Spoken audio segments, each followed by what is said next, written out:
जय श्री राधे कृष्ण। एकादशी के दिन जो लोग उपवास रखते हैं और सच्चे मन से विष्णु जी की पूजा करते हैं, उन्हें जीवन में अच्छी सेहत और सुख समृद्धि प्राप्त होती है। इस दिन भगवान विष्णु को पीले पुष्प, पीले वस्त्र और हल्दी मिला हुआ जल अर्पित करने से सभी मनोकामनाएं पूर्ण होती हैं। एकादशी की शाम को तुलसी पूजा करनी चाहिए और तुलसी माता के समक्ष शुद्ध घी का दीपक जलाना चाहिए। इस दिन ओम नमो भगवते वासुदेवाय नमः मंत्र का जाप करें और तुलसी माता की 11 बार परिक्रमा करें। ऐसा करने से आपका आर्थिक पक्ष मजबूत होगा। इस बार माघ मास के कृष्ण पक्ष की एकादशी यानी सटतिला एकादशी 28 जनवरी को है। इस दिन भगवान विष्णु को प्रसन्न करने के लिए व्रत रखना चाहिए और साथ ही इस दिन सटतिला एकादशी की कथा सुननी चाहिए। सटतिला एकादशी की कथा महाभारत काल से जुड़ी है, तो आइए सुनते हैं सटतिला एकादशी व्रत कथा। भगवान श्री कृष्ण के श्री मुख से एकादशियों का महात्म्य सुनकर श्रद्धा पूर्वक उन्हें प्रणाम करते हुए युधिष्ठिर ने कहा, हे केशव, आपके श्री मुख से एकादशियों की कथाएं सुनकर मुझे असीम आनंद की प्राप्ति हुई है। हे मधुसूदन, कृपा कर अन्य एकादशियों का महात्म्य सुनाने की भी अनुकंपा करें। तब भगवान श्री कृष्ण कहते हैं, हे युधिष्ठिर, अब मैं माघ मास के कृष्ण पक्ष की सटतिला एकादशी व्रत की कथा सुनाता हूँ। सुनो। एक बार दालभ्य ऋषि ने पुलुत्सय ऋषि से पूछा, हे ऋषि श्रेष्ठ, मनुष्य मृत्यु लोक में ब्रह्म हत्या आदि महापाप करते हैं और दूसरे के धन की चोरी तथा दूसरे की उन्नति देखकर ईर्ष्या आदि करते हैं। ऐसा महान पाप मनुष्य क्रोध, ईर्ष्या, आवेग और मूर्खता वश करते हैं और बाद में शोक करते हैं कि हाय, हमने यह क्या कर दिया। हे महामुनि, ऐसे मनुष्यों को नरक से बचाने का क्या उपाय है? कोई ऐसा उपाय बताने की कृपा करें जिससे ऐसे मनुष्यों को नरक से बचाया जा सके, अर्थात उन्हें नरक प्राप्त न हो। ऐसा कौन सा दान पुण्य है जिसके प्रभाव से नरक की यातना से बचा जा सकता है? इन सभी प्रश्नों का हल आप कृपा पूर्वक बताइए। तब दालभ्य ऋषि की बात सुनकर पुलुत्सय ऋषि ने कहा, हे मुनि श्रेष्ठ, आपने मुझसे अत्यंत गूढ़ प्रश्न पूछा है। इससे संसार में मनुष्यों का बहुत लाभ होगा। जिस रहस्य को इंद्र आदि देवता भी नहीं जानते, वह रहस्य मैं आपको अवश्य ही बताऊंगा। माघ मास आने पर मनुष्य को स्नान आदि से शुद्ध रहना चाहिए और इंद्रियों को वश में करके तथा काम, क्रोध, लोभ, मोह, ईर्ष्या तथा अहंकार आदि से सर्वथा बचना चाहिए। पुष्य नक्षत्र में गोबर, कपास और तिल मिलाकर उपले बनाना चाहिए। इन उपलों से 108 बार हवन करना चाहिए। जिस दिन मूल नक्षत्र और एकादशी तिथि हो, तब अच्छे पुण्य देने वाले नियमों को ग्रहण करना चाहिए। स्नान आदि नित्य कर्म से देवों के देव भगवान श्री हरि का पूजन व कीर्तन करना चाहिए। एकादशी के दिन उपवास करें तथा रात को जागरण और हवन करें। उसके दूसरे दिन धूप दीप नैवेद्य से भगवान श्री हरि की पूजा अर्चना करें तथा खिचड़ी का भोग लगाएं। उस दिन श्री विष्णु को पेठा, नारियल, सीताफल या सुपारी सहित अर्घ्य अवश्य देना चाहिए। तदुपरांत उनकी स्तुति करनी चाहिए।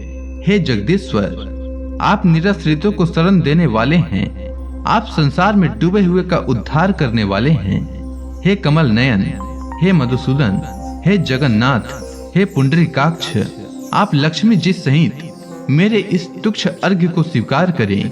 इसके पश्चात ब्राह्मण को जल से भरा घड़ा और तिल दान करने चाहिए। यदि संभव हो तो ब्राह्मण को गौ और तिल दान देना चाहिए। इस प्रकार मनुष्य जितने तिलों का दान करता है, वह उतने ही सहस्त्र वर्ष स्वर्ग में वास करता है। तिल स्नान, तिल की उपटन, तिलोदक, तिल का हवन, तिल का भोजन, तिल का दान, इस प्रकार 6 रूपों में तिलों का प्रयोग सटतिला कहलाती है। इससे अनेक प्रकार के पाप नष्ट हो जाते हैं। इतना कहकर पुलुत्सय ऋषि ने कहा, अब मैं एकादशी की कथा सुनाता हूँ, सुनिए। एक बार नारद मुनि ने भगवान श्री हरि से सटतिला एकादशी का महात्म्य पूछा। वे बोले, हे प्रभु, आप मेरा प्रणाम स्वीकार करें। षटतिला एकादशी के उपवास का क्या पुण्य है, उसकी क्या कथा है, कृपा कर मुझसे कहिए।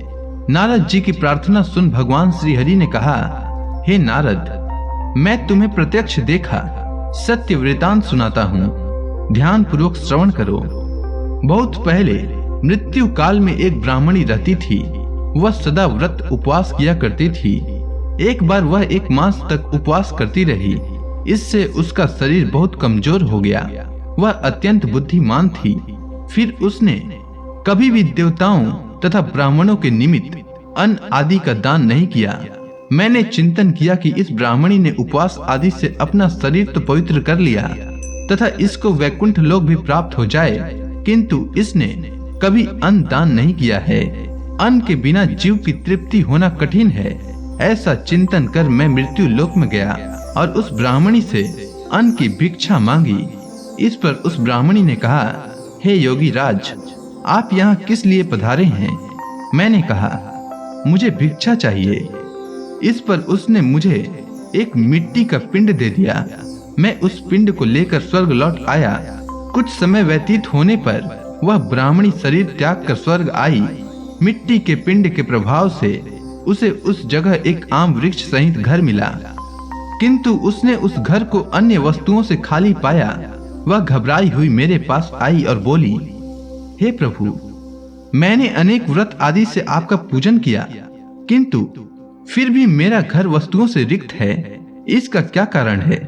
मैंने कहा, तुम अपने घर जाओ और जब देव स्त्रियां तुम्हें देखने आए तब तुम उन्हें षटतिला एकादशी व्रत का महात्म्य और उसका विधान पूछना।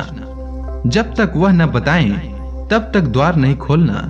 प्रभु के ऐसे वचन सुन वह अपने घर गई और जब देव स्त्रियां आईं और द्वार खोलने के लिए कहने लगी, तब उस ब्राह्मणी ने कहा, यदि आप मुझे देखने आई हैं तो मुझे पहले षटतिला एकादशी का महात्म्य बताएं। तब उनमें से एक देव स्त्री ने कहा, यदि तुम्हारी यही इच्छा है तो ध्यान पूर्वक श्रवण करो। मैं तुमसे एकादशी व्रत और उसका महात्म्य विधान सहित कहती हूँ। जब वह देव स्त्री ने षटतिला एकादशी का महात्म्य सुना दिया, तब उस ब्राह्मणी ने द्वार खोल दिया। देव स्त्रियों ने ब्राह्मणी को सब स्त्रियों से अलग पाया। उस ब्राह्मणी ने भी देव स्त्रियों के कहे अनुसार षटतिला एकादशी का उपवास किया और उसके प्रभाव से उसका घर धन धान्य से भर गया। अतः हे नारद, मनुष्यों को अज्ञान त्याग कर षटतिला एकादशी का उपवास करना चाहिए। इस एकादशी व्रत को करने वाले को जन्म जन्म की निरोगता प्राप्त हो जाती है। इस उपवास से मनुष्य के सभी पाप नष्ट हो जाते हैं। तो मनुष्यों को षटतिला एकादशी का व्रत करना चाहिए। तो इसी के साथ षटतिला एकादशी की कथा समाप्त होती है। षटतिला एकादशी की कथा का सार यह है कि इस उपवास को करने से जहां हमें शारीरिक पवित्रता और निरोगता प्राप्त होती है, वहीं अन्न तिल आदि दान करने से धन धान्य में बढ़ोतरी होती है। इससे यह भी सिद्ध होता है कि मनुष्य जो और जैसा दान करता है, शरीर त्यागने के बाद उसे फल भी वैसा ही प्राप्त होता है।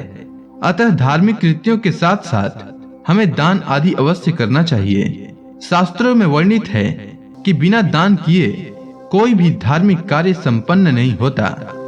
उम्मीद है आपको षटतिला एकादशी व्रत की कथा अच्छी लगी होगी। धन्यवाद।